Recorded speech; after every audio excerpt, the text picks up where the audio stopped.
Hey, this is Big Lou. And when I'm on the internet, I'm listening to Jack Dapper Blues. I'm D. Chupar, listening to Jack Dapper Blues.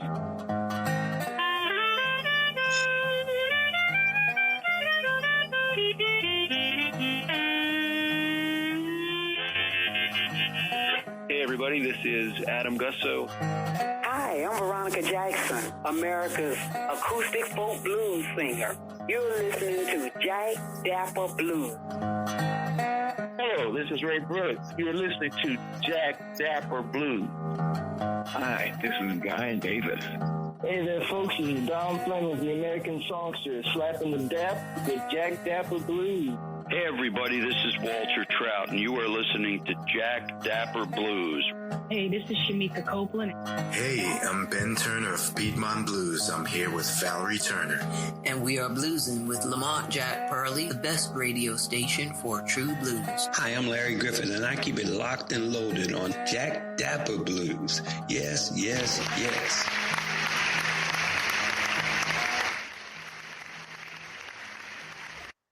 What's happening? What's happening? What's happening, blues people? So, another special show. And we have a fellow cohort and traditional Black musician and tradition bearer and storyteller. And there's a whole bunch of ands. But if I do all the ands, that'll be the whole show. We want to hear from her first. I just want to run through this real quick. And also an avid and like super duper supporter of the African American folklorist and Jack Dapper Blues heritage preservation. We have to get that out there too. I want to make sure I said this correctly. Affrilachian-Georgia-lina-Peach, right? Affrilachian-Georgia-lina-Peach. Embracing a rich blend of cultural influences through art of storytelling and her mastery of the ukulele. That's correct. She joyfully expresses her folk traditions. Kelly is a firm believer in the power of bringing together like-minded individuals to foster resilient communities. Her heart lies in the Appalachian That's good. region, which she proudly calls home. As a vocalist, can I tell them that you're referred to as the Tennessee ukulele lady? Yes. Okay. Yes. She expresses herself through folk tradition of the South. Her first ukulele was a shiny green, is it Kala or Kayla? A collar. Kala with a dolphin on the bridge. You know what? I'm not doing the service. I'm going to let you tell your bio and your history through this interview. I don't have my soundboard. Let's give it up. Welcome to the show. Thanks for having me here. Thanks for inviting me and being interested in what I'm doing and what I'm talking about. Yeah, well, you're doing a lot of great work musically, storytelling wise, education wise. You're connecting it all together. So that's probably why our paths always cross and we're always celebrating each other, right? So let's start from that, your first ukulele, and then talk to us about the proper pronunciation of the name of the actual instrument. And I can remind you, because I know that was something you shared with me off air. So let's start with your introduction to it and then into the actual proper terminology. Enunciation. Excuse me. Go ahead. Okay. Ukulele was not my first instrument. I started in middle school on trumpet. And then in high school, I moved to French horn. And after high school, I attended South Carolina State University on a French horn scholarship initially, and then a choir scholarship and a bowling scholarship, but that's a whole nother show. Bowling as in and bowling. Yeah.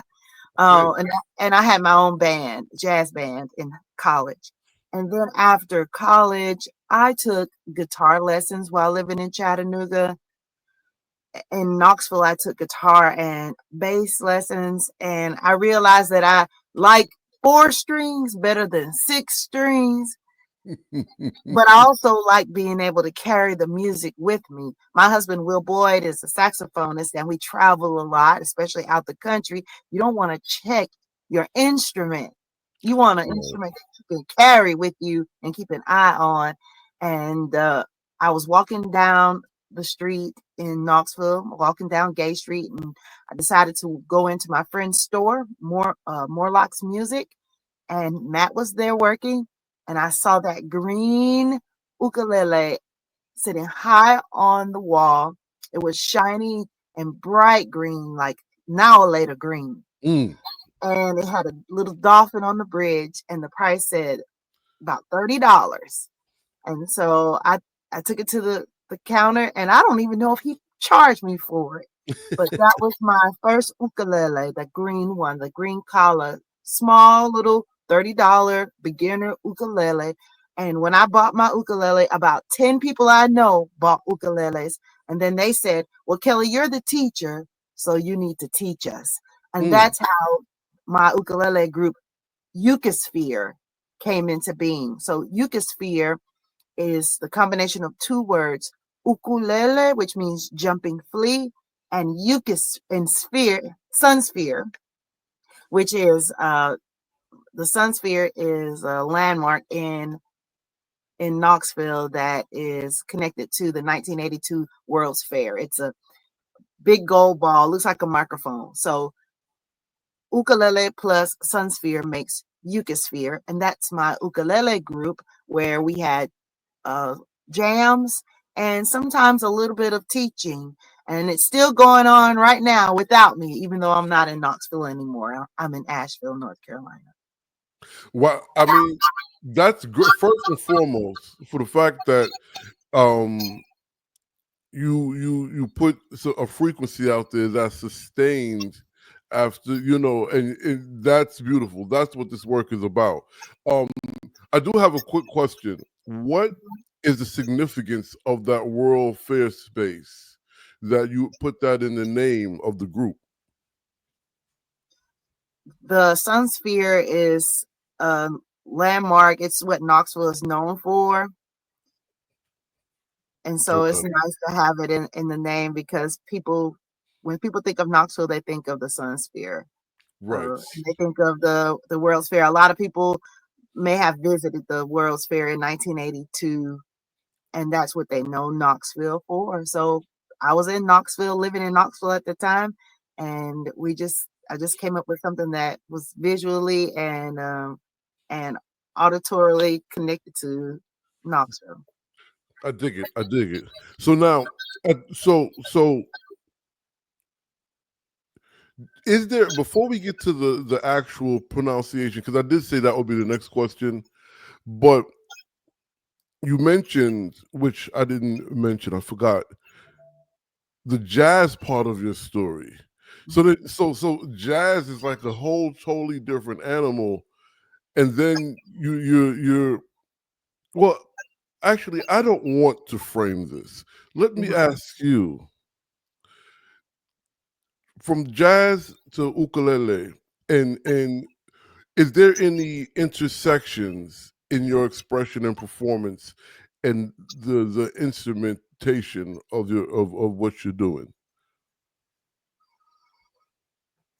So in my practice, I don't disconnect the things that I do.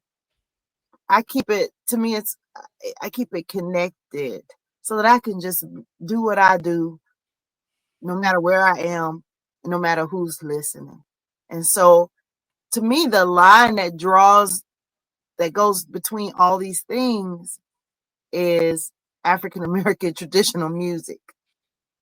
And so I play ukulele, but on ukulele, I play jazz, blues, and spirituals, things that I grew up with. Now, we know ukulele to be an instrument that is from Hawaii.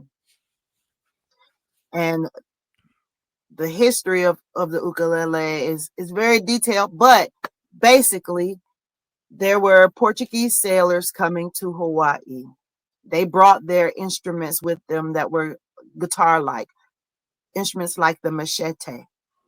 And the indigenous people of Hawaii saw those instruments and they were like, we can make something like that from our own land. So they made that ukulele with the 4 strings out of koa wood and whatever else they could find that's indigenous to their land.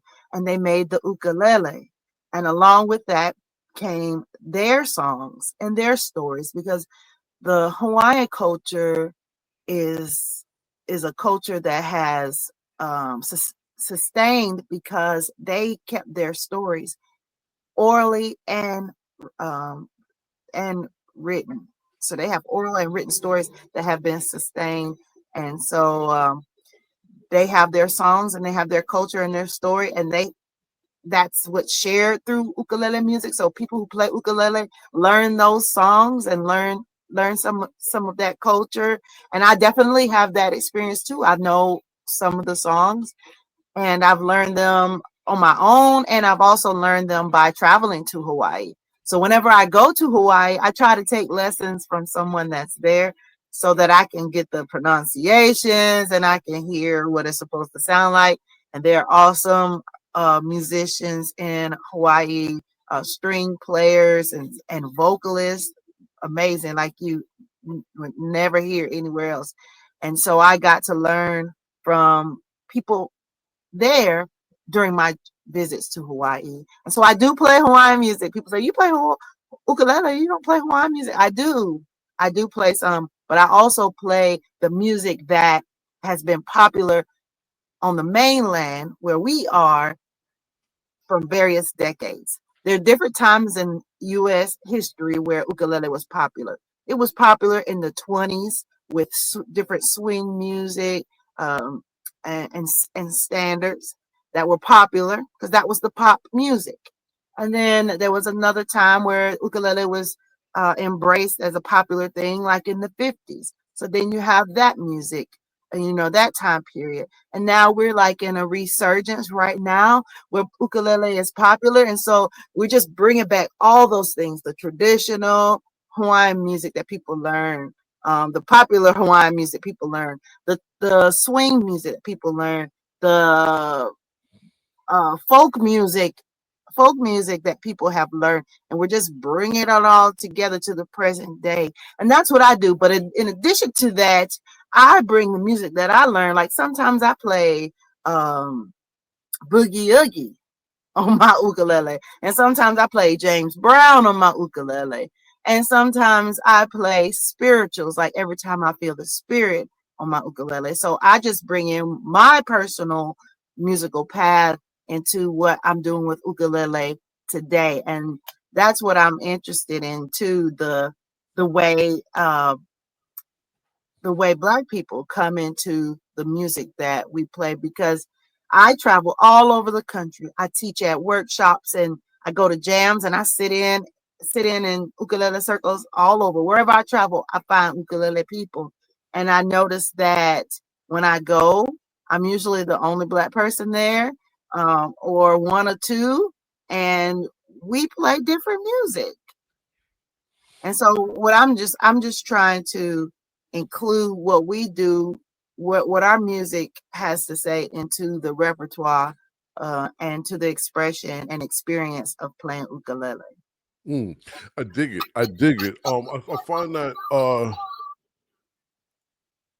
super fulfilling and interesting. The idea of connecting Black traditional music to this instrumentation.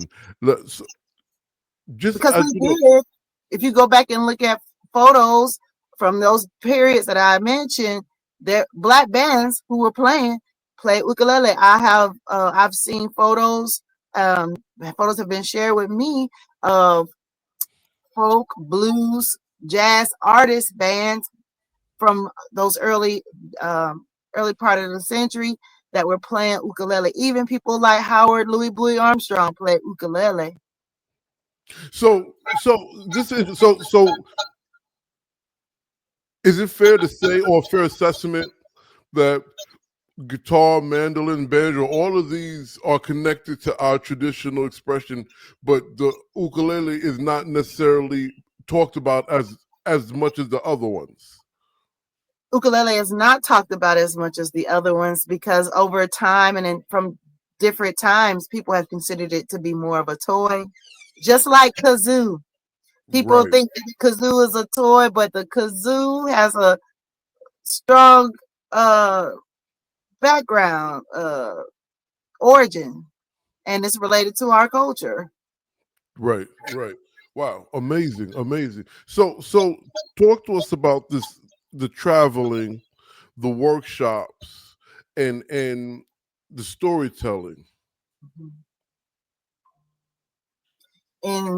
In 2023, I was featured on the cover of Ukulele magazine.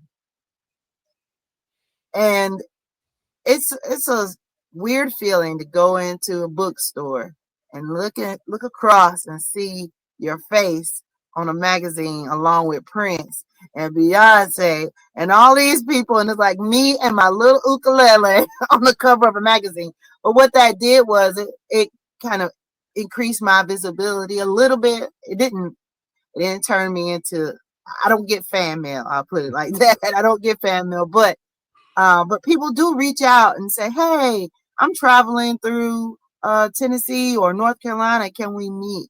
And so I've met people that way. And so also, once you play one festival or get on the list as a facilitator for a workshop in one festival, the next festival planner sees your name, and then next thing you know, you get in an email. So that's what happened for me. I accepted one invitation to teach at a ukulele festival, and then I just kind of got on the circuit. So that's part of the community, being pulled into the community, is playing the festivals and facilitating workshops at the festivals. And I facilitate workshops on the blues, on playing the 12-bar blues, because it's very popular with ukulele to play 12-bar blues. It's something that teaches you the chords of the ukulele, and it's a good place to start talking about theory to non-musicians, because we understand the blues when we hear it. We know that 12-bar. We know the one, the root. We know the 1, the 4, the 5 chord, even if we don't know that's what it's called, because we know, come on, baby, let's do the twist. If you can sing that song, you can sing the 12-bar blues. If you can sing, I feel good, know that I would now. That's the 12-bar blues. We know when to change our voice. We know when it goes up or down. Okay, so you have blues wisdom. You have music theory wisdom, whether you know the names of the chords or the form or the structure or not. You have music wisdom. And so that's something that I teach. I teach that. I also teach how to use music, because I'm a professional musician. I get hired to do shows and play concerts. But sometimes I just play ukulele for neighborhood kids. And sometimes I just play ukulele while I'm sitting downtown by the water or something. And so we just need to look at music being a part of our everyday, like we live, breathe, and eat. We play music, we sing songs. We sing songs together just to hang out. It doesn't have to be for money, doesn't have to be for performance. It's just something we do. And I learned that from my mom, Kelle Jolly, and my dad, Monroe Jolly. And because music was a part of my house in an everyday kind of way. And so I promote using music in an everyday kind of way for anyone in my workshop. So I teach people how to play game songs like Limbo and Hokey Pokey. I teach people how to use their ukulele as background while they're telling stories. And so I just teach people how to use ukulele in the ways that I use ukulele in my life, and so that I can make it something that is practical, because I'm very practical, practical and fun and educational. I dig it. So let me ask you this before we move on to this book, because I'm very excited about that as well. Was there a lot of Black folk in the ukulele scene, and are you seeing an insurgence since you've been I don't want to say promoting, but doing the workshops and performing and teaching how to make this a way of life, like a life ways? Mm-hmm. I wish I could say that I could see a bigger impact. I can't say that, but I think that performing ukulele and bringing it into places where maybe people weren't expecting it has made it more acceptable in communities. I've been living in Appalachia for about 22 years. That includes Chattanooga, Knoxville, Johnson City, and now I'm in Asheville. And I play ukulele wherever I go. But I don't know of any large gatherings of Black people playing ukulele. But I do know other Black ukulele players, and I'm gonna tell you this. Tell me. So I belong to online ukulele groups on social media. And there was a time where there was an incident on one of the pages that really highlighted for me the need to talk about Black people playing ukulele.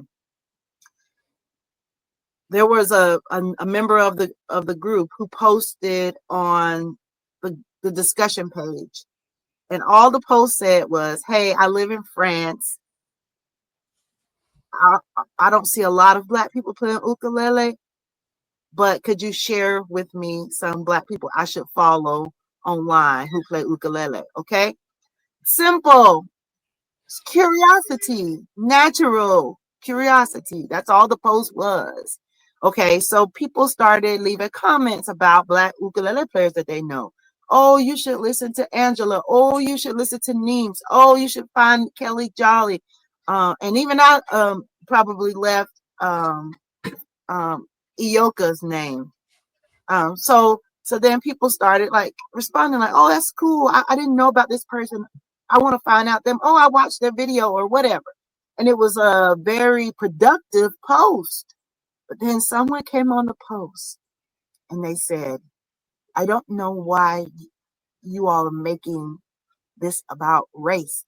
Playing ukulele is not about race. This post is racial. I don't know why you have it here." Wow. And so then the managers of the whole page, whole group, responded and said, "We think that this post is great. We're not taking this post down. We are supportive of this because it's sharing information that people need and want." Well, after they posted that, then the conversation got very aggressive, got violent, okay, online, to the point where the managers of the site started receiving death threats. What? Oh my goodness. Yeah, death threats. And so when I saw that, I started talking to the other people that I know, because I know people who play, other Black people who play uke, and I was like, what, how did this make you feel? It's like, oh, we're not safe here, really. Like, what are people think? Like, what are people thinking? And so it just made me start asking questions. And I was in graduate school at the time when that happened. And I thought maybe I would do my research on the stories that Black ukulele players tell about the music that they play. Because I have other friends that play ukulele.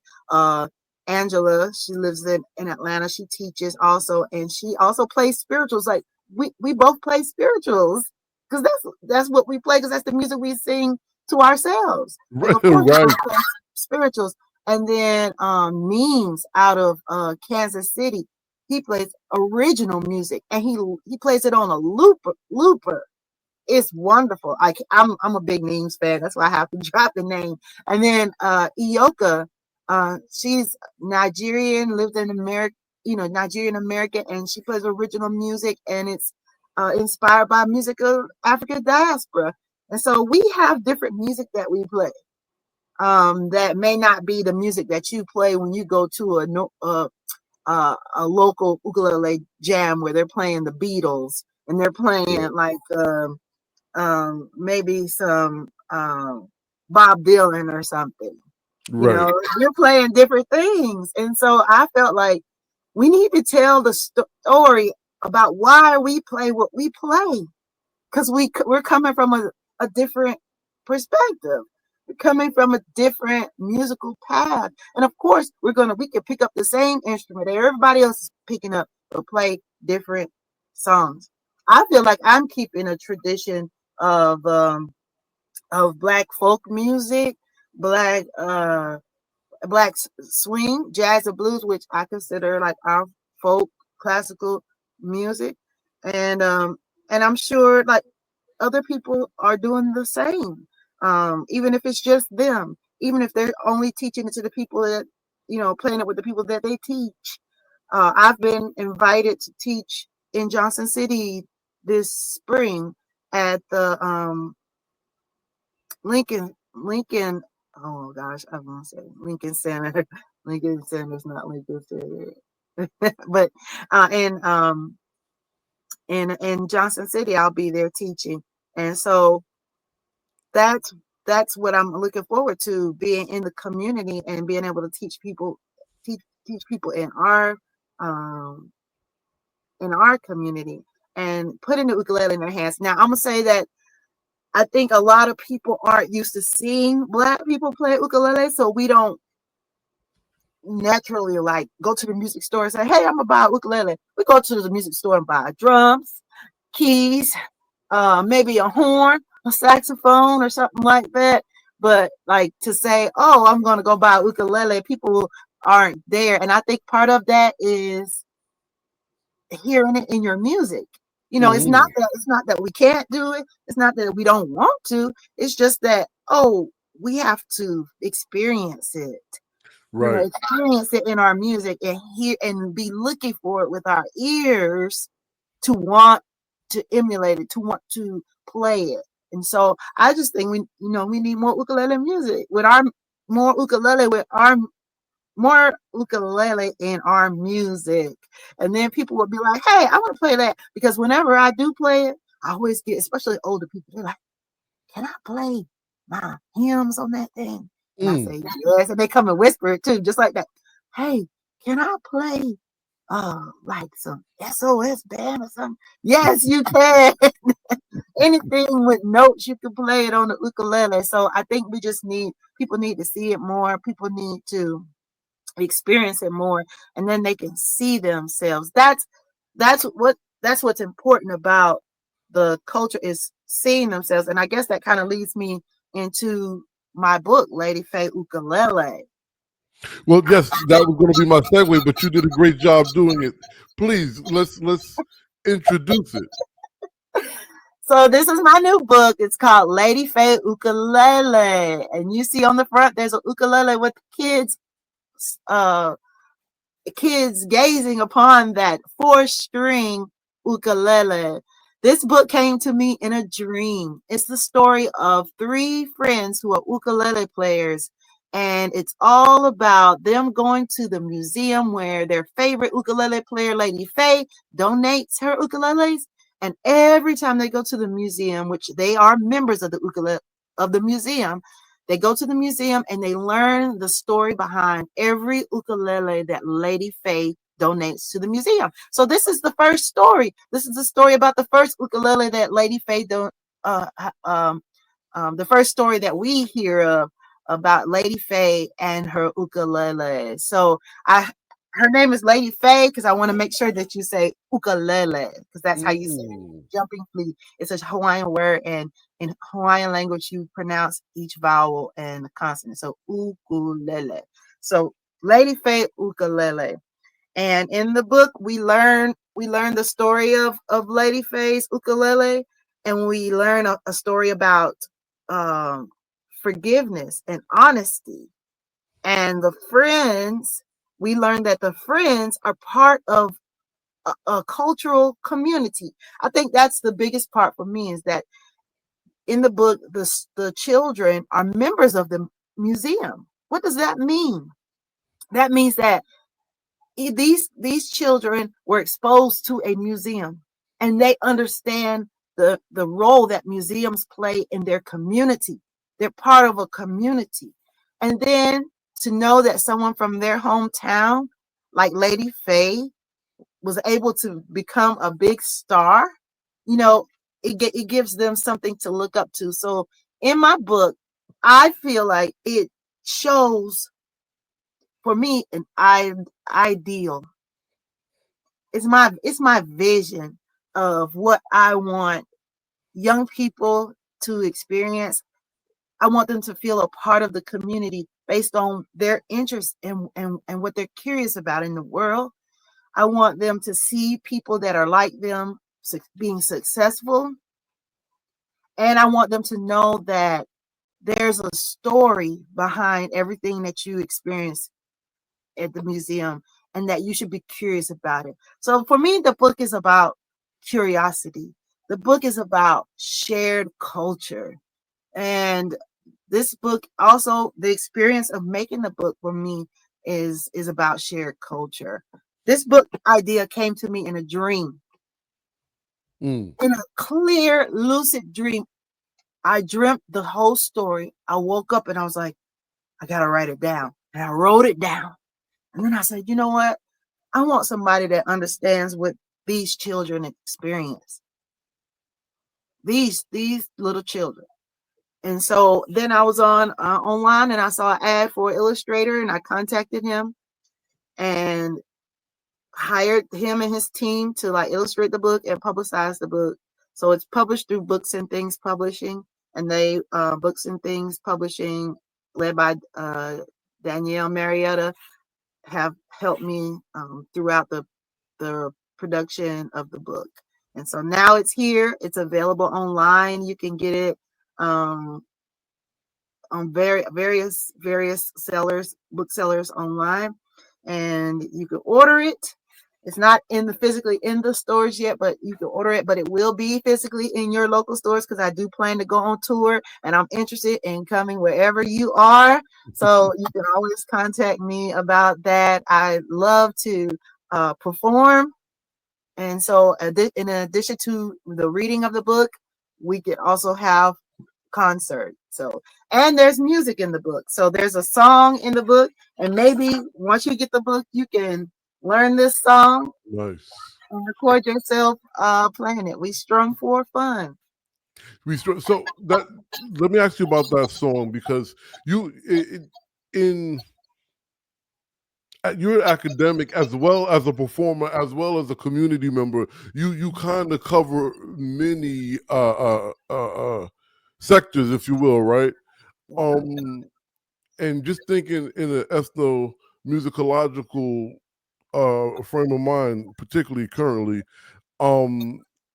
you is that an original song that you made? Is that something you transcribed? And is Lady Fay a real person, or is, could you talk to us about that? Because I'm already sold because it was a dream. But go ahead. Lady Fay is real in the book. So Lady Fay is real in the book, and that song "We Strum for Fun" was written for the book. Dig it. I love that. I love that. Because in the story, one of the characters says, "Oh, that's my favorite song." So we had to have the song so that, when you buy the book, and maybe you buy a ukulele, and then and then you can have a song to play when you read the book. So I wrote the song with Lady Fay. Very groovy. And I see the characters are children of color, but it's also diverse. Is that because you want groups of? I mean, I know you want all kids, but are you also? I hope I see that. Are you hoping that Black and brown kids also are introduced to this idea of museum, community, and then everything else that's laid out here? Yes, I do hope that they see themselves in the book. And I was touched because I did share the book with some of my friends who are also educators, professors, and their children are my extended village nieces and nephews. And one of my little nieces, she saw us looking at the book, and she looked at it and she asked me, she said, Auntie Kelly, is that me in the book? I said, yes, that's you. So it just like touched me. It was like, confirmation that yes, when they read this book, they're looking for themselves. They're looking for themselves, and then they're looking for who they can be. Like, who am I in this book? Where am I in this book? And so that touched me. And I was like, okay, that's exactly what I wanted. I wanted them to like look at these and see themselves, see me or whatever. But I did give the illustrators, it's illustrated by Julian Perry and Helen Birdie. They were part of the team that illustrated. And I did give them pictures of people I know. I gave them pictures of my family. And so the images are from real people. And that's something that I love too, because I can't wait for those real people to see it and say, that looks like me. That's me. I'm in that book. So that's what I want. I want for all children to look at the story, read the story, and look at the images and the beautiful illustrations and say, that's me. I could be Lady Fay, or that's me with that ukulele. I want to be like that. I dig it. I dig it. So now tell the people where they can find the book, where they can find you, and where they can contact and reach you for tours, workshops, and all of the above. Okay. You can find Lady Fay Ukulele, the book, on Amazon, Barnes and Nobles. You can also just Google it. It'll come up on other booksellers. You can go to Books and Things Publishing to purchase the book. You can also purchase the book directly from me when I'm doing book signings or when you invite me to your place. And how you can invite me is you can email me at myjollyboy@gmail.com. myjollyboy@gmail.com. myjollyboy@gmail.com. You can email me, or you can find me online on Instagram, any of those places. I respond to my messages. And you might see a couple of different pages because I have Kelle Jolly. I also have Tennessee Ukulele Lady. So you can contact me through those social media handles. And I do have some performances coming up. I hope to be in Atlanta. I hope to be in South Carolina, Columbia, South Carolina, and even in the Low Country. I'll probably be in Jasper County and various places in Tennessee, Kentucky, and North Carolina. Groovy. Now, before we stop, I would love for you to explain to the peoples Affrilachian-Georgia-lina-Peach. Affrilachian-Georgia-lina-Peach. I call myself that. I think about all the places I've called home. I was born in Hampton, South Carolina, home of the Watermelon Festival in South Carolina, in the Low Country on the coast. I grew up in Decatur, Georgia, which is metropolitan Atlanta. Yeah. And then I've lived in East Tennessee and North Carolina for the last 22 years. So that's the Affrilachian part. So Affrilachian-Georgia-lina-Peach. James Brown used to call himself a Georgia-lina because people from Georgia and South Carolina know this. If you have family roots in South Carolina, you might live in Georgia, but your grandmama live in South Carolina, or or either way. So you spend a lot of time connected between Georgia and South Carolina. And James Brown is from Augusta, and Augusta, you got Augusta and North Augusta. So even when you're in Augusta, you're either on the Georgia side or the South Carolina side. So that's how we are. Either you're on the Georgia side, you're on the South Carolina side, but it's the same people or whatever. So that's the Georgia-lina-Peach. So Affrilachian-Georgia-lina-Peach, that's what I call myself. I dig it. We appreciate your work. Thank you for sitting with us. Thank you for having me. I appreciate it. Good folks, you know what to do. Keep bluesing. Talk to your mamas, your daddies, your great grandparents, whoever's alive. Get your story and tell it, and go get that book. Oh, and don't ever forget, you're gonna learn them blues. I always love saying that.